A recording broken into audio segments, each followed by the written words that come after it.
Hello students, this is Monica, PGT in Computer Science from Sri GKJ in High Secondary School. Today I am going to teach for 11th Standard Computer Science Chapter 11 Functions.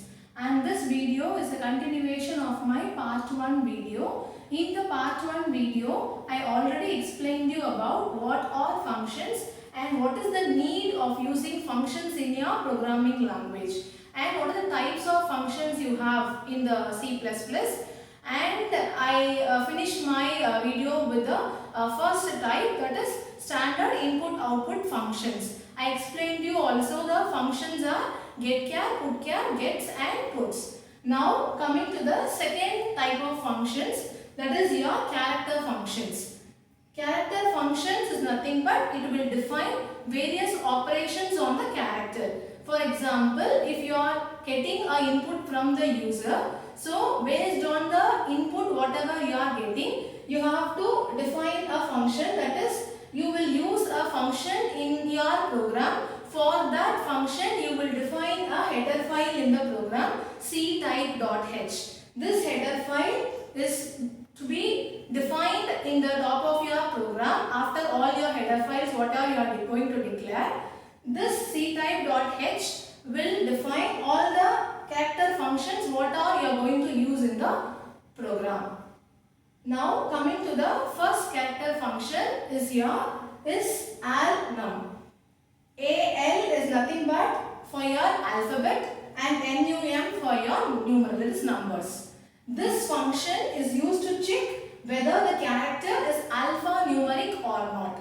Whatever the input you are getting from the user, if that input is said to be an alphabet or a number, that is numeral, it will give you a non-zero value if it satisfies the condition.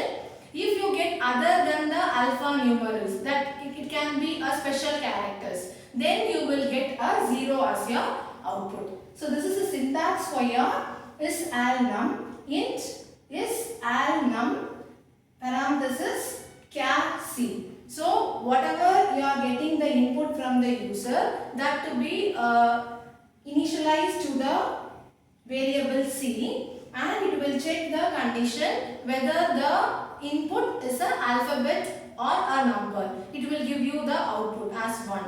Other than the alphabets and numbers, you will get the output as 0. Now I am going to explain you with the example, and this example is defined for the ALNUM function. Coming to the first line, #include IOStream. This is your C++ header file. This all I already explained you in the part 1 video. stdio is nothing but it is a header file. If you use any standard input output functions in a program, for example here I am using getChar function.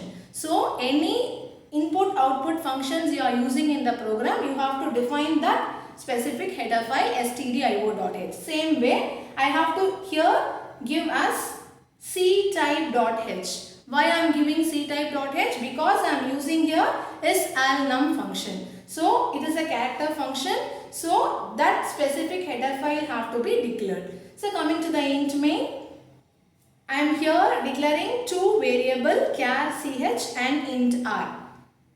Cout, type a character. So this will be my output statement to the user, so that the user will give me any character.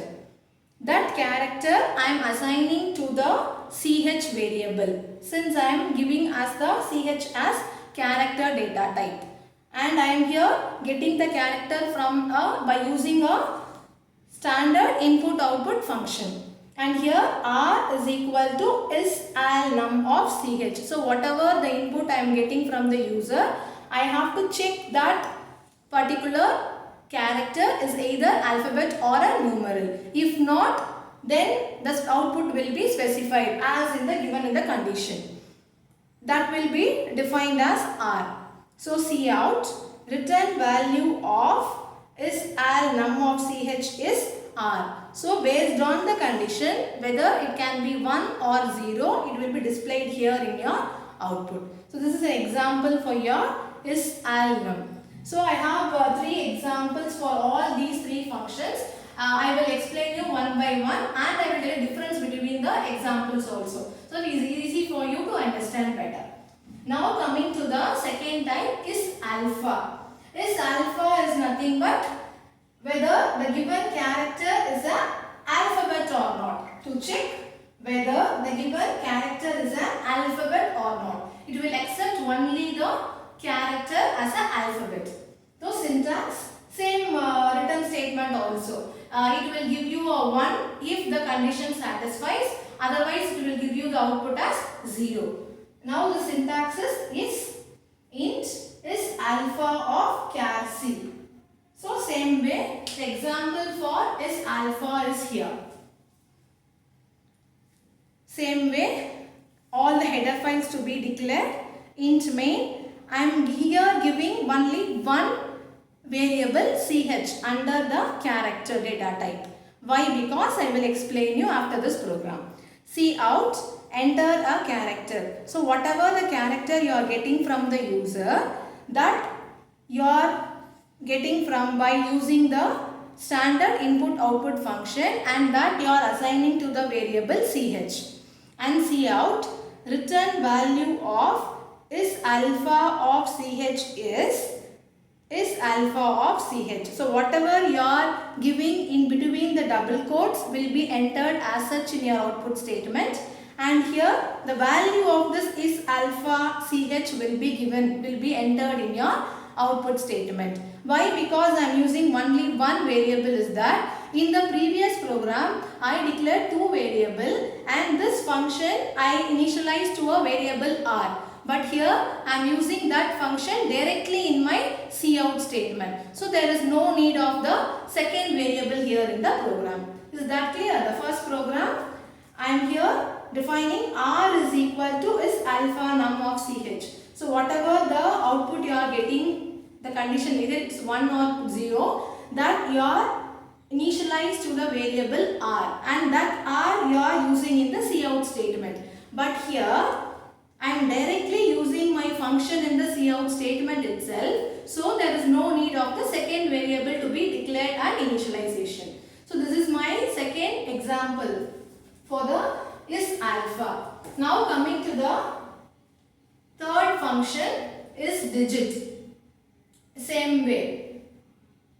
Second function will tell you whether the character is alphabet or not. Same way, this function will check whether the given character is digit or not, is numerals, is number or not. So the same syntax for this also. Int, instead of this is alnum, you have to replace with is digit of char C. So the example for this is digit here.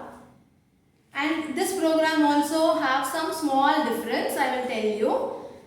Here I am not using stdio.h as my header file. Why? Because here I am not using any input output functions in my program. In the previous two programs, I used getChar of ch. In the two programs, I used getChar of ch for isAlnum also and for isAlpha also. But in the third program, I am not using any input output functions. So without using the input output function, there is no need of giving the header file over here. So I am only using the ctype.h, char, ch. So whatever the character you are getting from the user, directly you are assuming, let us getting from the user by using the cin statement. So I am not using any input output functions as I used for the other two programs. So cout, return value of is digit of ch is digit of ch.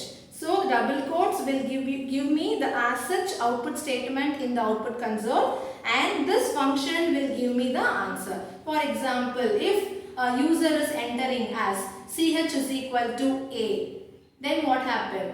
This function will compare my input value with the function whatever I am declaring. This function is digit. So what happened? This will give me a 0 as my output because a is not an alphabet. So this is the example for the third function. Now I will explain you the other functions also. Coming to your next function is lower. is lower is nothing but by the name itself you can easily identify. It will check whether the given character is in lower case, it is small letters or not.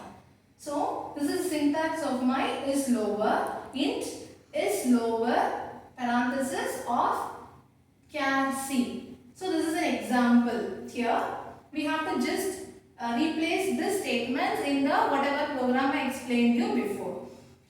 Char ch is equal to n. So I am initializing and declaring one variable called ch under a character data type, that is small n. Int n is equal to is lower of ch. So this is an example. It will check whether my ch is in lower case or not. If it is going to be confusing for us, I will just here I will give us or also whatever the character you are using. So this character will be checked with the is lower function. It is already in small case. So what happened? This will give me the output as 1. So the variable n will be assigned with the value 1. So coming to the next example is lower of capital P. This capital P is nothing but my uppercase letter. So what will happen? This function will assign 0 to the variable n here. But here 1 to the variable n. So based on the characters whatever you are defining, if it is a lower case then you will get the 1 as an output. If it is an uppercase then you will have a 0 as an output. Now coming to the next function is your is upper. Just vice versa of your is lower. That is, it will check whether the character is uppercase, it is capital letters or not. Same way, for first example, it will give me the answer as 1 because A is in uppercase. So I will get n is equal to 1 here. But whereas here I will get my m value as 0 because it is in lowercase character.